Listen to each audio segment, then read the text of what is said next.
আমরা এটার প্রথম থেকেই তীব্র নিন্দা এবং ধিক্কার জানিয়েছি। ভারতীয় কতিপয় গদি মিডিয়া যারা বাংলাদেশ সম্পর্কে বরাবরই মিথ্যা প্রচারণা করছে, মিথ্যা প্রচারণা করে সাম্প্রতিক দাঙ্গা সৃষ্টির অপপ্রয়াস এবং ভারতের আগ্রাসনমূলক মনোভাবের প্রতিবাদে আমাদের আজকের এই প্রতিবাদী পদযাত্রা এবং স্মারকলিপি পেশ কর্মসূচি ছিল। স্মারকলিপি আমরা এখন ইন্ডিয়ান হাই কমিশনে আমরা পৌঁছে দিলাম। আমাদের বক্তব্য খুবই পরিষ্কার। বাংলাদেশের স্বাধীনতা সার্বভৌমত্বের প্রত্যেক কোনো আপোষ নেই। বাংলাদেশের জনগণকে সবসময় ঐক্যবদ্ধ করে বিএনপির ভারপ্রাপ্ত চেয়ারম্যান জনাব তারেক রহমান সবসময় ঐক্যের কথা বলেছেন, বাংলাদেশের জনগণের অধিকারের কথা বলেছেন, স্বাধীনতা সার্বভৌমত্বের প্রশ্নে কোনো আপোষ নেই এই কথা বলেছেন এবং এই কথাটি প্রতিধ্বনি যুবদল, স্বেচ্ছাসেবক দল, ছাত্রদল আজকে রাজপথে করেছে।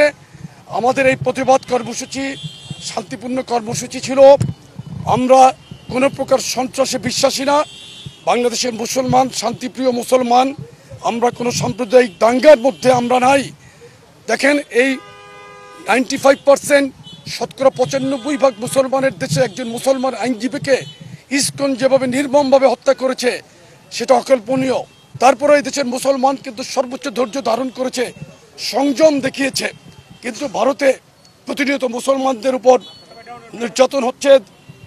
শ্বশ্রমণ্ডিত বৃদ্ধ মুসলমানদেরকে তারা দাড়ি টেনে ছিঁড়ে ফেলছে, গোশত রাখার অপরাধে মানুষকে মেরে ফেলছে।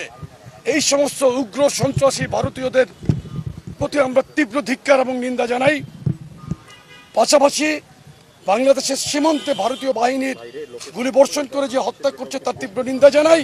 প্রত্যেকটি অপপ্রয়াস, ভারতের অপপ্রয়াসকে আমরা তীব্র নিন্দা জানাই। আমরা ভারতের প্রতি আমরা সুপ্রতিবেশী সুলভ আচরণ চাই। ইতিপূর্বে আমাদের প্রিয় নেত্রী দেশনেত্রী বেগম খালেদা জিয়া বলেছিলেন, বাংলাদেশের বাইরে আমাদের কোনো প্রভু নেই, আমাদের বন্ধু আছে কিন্তু কোনো প্রভু নেই। আমরাও সেই একই নীতিতে বিশ্বাসী। স্বাধীনতার পর থেকে আজকে পর্যন্ত বিভিন্ন রকমের এই আগ্রাসন ভারত আমাদের উপর চালিয়ে আসছে। শুরু থেকেই তারা সাংস্কৃতিক আগ্রাসন চালাচ্ছে, শুরু থেকেই বাণিজ্য বৈষম্যের নামে তারা অর্থনৈতিক আগ্রাসন চালাচ্ছে। এবং বর্ষা মৌসুমে আপনারা লক্ষ্য করেছেন বাংলাদেশের উৎসমুখের নদীগুলোতে তারা যে বাঁধ দিয়েছিল এই বাঁধগুলো খুলে দিয়ে তারা আমাদেরকে বন্যা পানিতে ভাসিয়ে দিচ্ছে। তাদের জাতীয় দিবসে বাংলাদেশ থেকে বিভিন্ন সময় তাদেরকে শুভেচ্ছা জানানো হয়, কখনো ইলিশ পাঠানো হয়, কখনো জামদানি পাঠানো হয়। কিন্তু দুর্ভাগ্যজনকভাবে তারা আমাদেরকে ফেলানির লাশ উপহার দেয়, তারা ফেন্সিডিল পাঠায়, তারা ইয়াবা পাঠায় এবং ভরা মৌসুমে তারা বন্যার পানি দিয়ে আমাদেরকে তলিয়ে দেয়। আমরা চাই তারা বন্ধুসুলভ আচরণ করুক এবং আমরা আরও বলতে চাই বাংলাদেশের স্বাধীনতা সার্বভৌমত্ব কারো দয়ার দান নয়। শহীদ রাষ্ট্রপতি জিয়াউর রহমান 1971 সালে শুধু ওই রিভোল্ট বলেই ক্ষান্ত হননি, হাতে রিকয়েললেস রাইফেল তুলে নিয়েছিলেন, রণাঙ্গনে ঝাঁপিয়ে পড়েছিলেন, শৌর্য, বীর্য আর সাহসের পরীক্ষায় উত্তীর্ণ হয়ে স্বাধীনতার লাল সূর্যটাকে ছিনিয়ে এনেছিলেন। পাশাপাশি আমাদের প্রিয় নেতা দেশনায়ক জনাব তারেক রহমান হাজার মাইল দূরে থেকেও বাংলাদেশের প্রতি ইঞ্চি ভূমির স্বাধীনতা সার্বভৌমত্ব রক্ষা করার জন্য নিরন্তর সংগ্রাম চালিয়ে যাচ্ছেন। বাংলাদেশের জনগণকে ঐক্যবদ্ধ করে এই সংগ্রাম আমরা চলমান রাখবো ইনশাআল্লাহ। বিশেষ করে বাংলাদেশ জাতীয়তাবাদী যুবদল, বাংলাদেশ জাতীয়তাবাদী স্বেচ্ছাসেবক দল, বাংলাদেশ জাতীয়তাবাদী ছাত্রদল ঐক্যবদ্ধভাবে ভবিষ্যতে বাংলাদেশের বিরুদ্ধে যে কোনো ষড়যন্ত্র রুখে দেবে ইনশাআল্লাহ।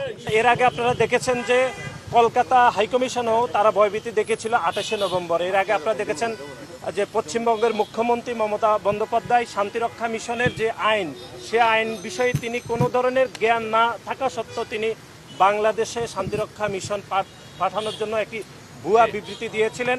এর আগে আপনারা দেখেছেন বাংলাদেশে একজন নাগরিককে গ্রেপ্তারের প্রতিবাদে ভারতের সাউথ ব্লক যেরকম বিবৃতি দিয়েছিল সেটি বাংলাদেশের স্বাধীনতা সার্বভৌমত্বের উপর বরখলাপ বলে আমরা যেটি আমাদের স্মারকলিপিতে উল্লেখ করেছি, সেটি ভারতীয় হাইকমিশনের দুজন উচ্চপদস্থ কর্মকর্তা আমাদেরকে অত্যন্ত সৌহার্দ্যপূর্ণ পরিবেশে তারা এটি গ্রহণ করেছে।